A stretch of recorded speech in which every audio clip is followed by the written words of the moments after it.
네, 안녕하십니까. 네.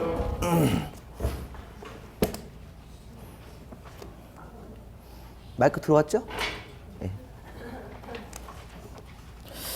자, 오늘 공부할 순서가 건축 제한까지는 보신 것 같고요. 그 74페이지 보실까요? 거기 74페이지 예제까지는 푸셨죠? 예, 건축 제한이라는 개념을 지난주에 마지막으로 보셨고, 그 옆에 그 75페이지 있는 예제 3번 문제 푸셨나요?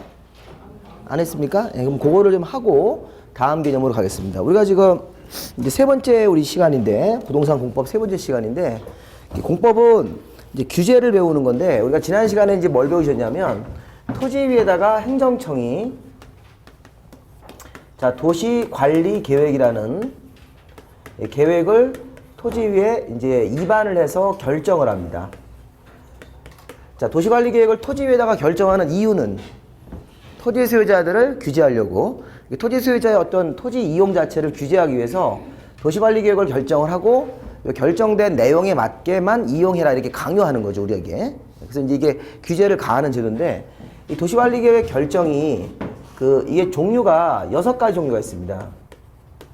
도시관리계획이 결정되면 그 내용 관계가 1번 도시관리계획 결정되면 토지 위에 지금 우리 배우고 있는 용도 지역제도, 그다음에 용도 지구라는 지도가 토지 위에 지정되고, 그 토지 소유자들은 이런 용도 지역이나 지구의 목적에 맞게, 목적에 맞는 형태로만 토지 이용을 하셔야 되고, 자, 2번 도시관리계획하고 6번 있어요. 6번.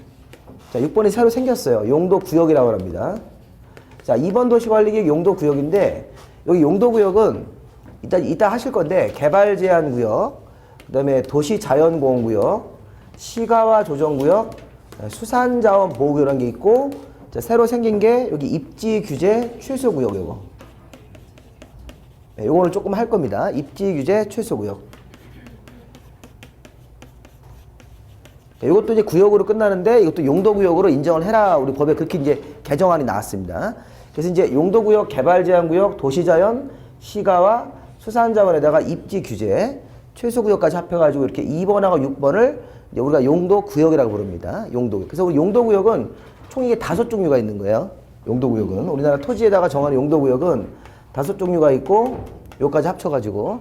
여기 정확하게는 여기 4종류고, 6번까지 합하면 몇 종류가 되는 겁니까? 5종류. 우리 지난 시간에 용도 지역은 21종류 있었죠. 용도 지구는 오늘 배울 건데 10종류가 있어요. 경관지구, 미관지구, 고도지구. 이런 것부터 일단 기본적으로 아셔야 돼요.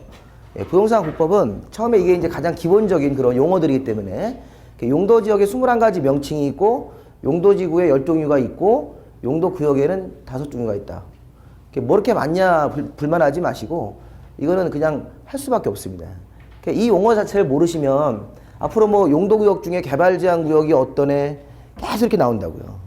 근데 그 용어가 무슨 말인지 모르면 당연히 공법 공부를 시작할 수가 없어요.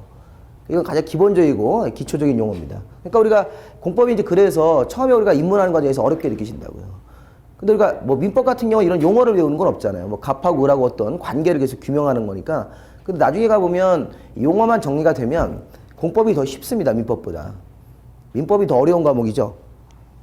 더 어려운 과목이라고 생각하셔야 돼요. 민법이 처음에는 이렇게 쉬워 보이지만 실제 우리가 시험 문제를 풀 때는 되게 어렵게 우리가 이제 접근하는 그런 문제들이 있어요. 몇 문제가. 그래서 이제 그거 보면 민법은 이제 여러 가지 이해를 바탕으로 해야 되는데, 공법은 뭐 이해하는 건 아니고 그냥 암기하시면 돼요. 암기. 우리 영어 공부랑 비슷합니다. 영어 공부가 우리가 그냥 외우는 거죠. 영어 공부는 그냥 암기예요. 뭐 다른 거 있습니까? 영어 단어 다 외우고 그렇게 하는 수밖에 없는 거죠. 그래서 영어 단어가 뭐 학생이면 스튜던트고, 왜 스튜던트예요? 그냥 외워야지. 이렇게 쓰니까 이유가 없는 거지 않습니까? 그러니까 이제 그게 안 그러면 이제 외국 나가 살든지 그 방법인데, 그러니까 우리나라에서 그냥 외우는 수밖에 없습니다. 이게 뭐 아무리 뭐 쉬운 영어 방법 그런 건 다 거짓말이에요. 그냥 무조건 외우셔야 됩니다. 그래서 자주 문장 외우고 그러는 거니까 그런 거 소질 없는 사람이 영어 못 하는 거예요. 그 다음에 이제 이 3번 도시관리 결정되면 토지 위에다가 도로나 공원 같은 그런 기반시설, 자, 이런 것들을 설치하는 거죠. 도로나 공원, 학교와 같은 그런 기반시설. 그 다음에 이제 4번 도시관리계획 결정은 이 도시 개발 사업이나 정비 사업이죠.